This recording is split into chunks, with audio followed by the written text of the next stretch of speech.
শিরোনাম রায়গঞ্জে গণভোটের গণরোট গুলাই সনদ বাস্তবায়নের দাবিতে জামায়াতের গণমিছিল অনুষ্ঠিত। আসসালামু আলাইকুম, দেখছেন ফুলজোর বার্তা নিউজ, পড়ছি আমি হুজাইফা হিজুল।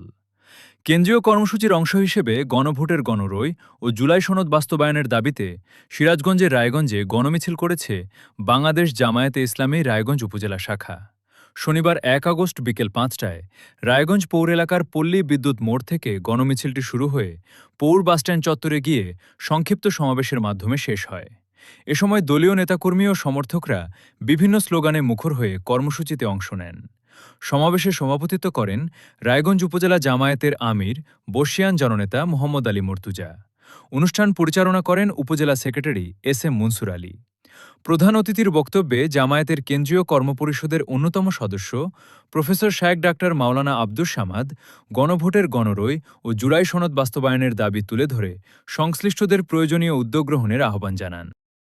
সম্পৃক্ত হয়ে এই দেশ থেকে ফ্যাসিবাদ মুক্ত করে একটি দেশ তারা প্রতিষ্ঠিত করে জুলাই বিপ্লবের মাধ্যমে।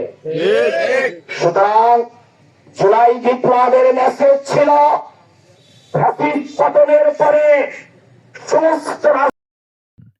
বিশেষ অতিথি হিসেবে বক্তব্য রাখেন সিরাজগঞ্জ জেলা জামায়াতের সহকারী সেক্রেটারি অধ্যাপক মাওলানা নাসির উদ্দিন এবং এই ভোটকে ব্যথা যেতে দেবে না, এই জন্য বাংলাদেশ উপজেলা শিবির সভাপতি মাসুদ রানা।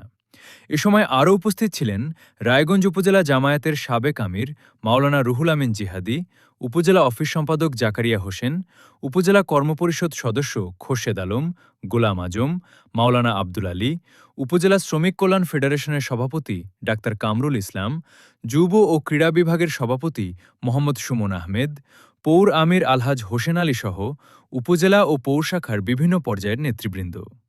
এ ছিল রায়গঞ্জ থেকে গণমিছিলের আয়োজন নিয়ে আমাদের প্রতিবেদন হুজাইফা হিজুল, আলোকিত সকাল ও ফুলজোর বার্তা।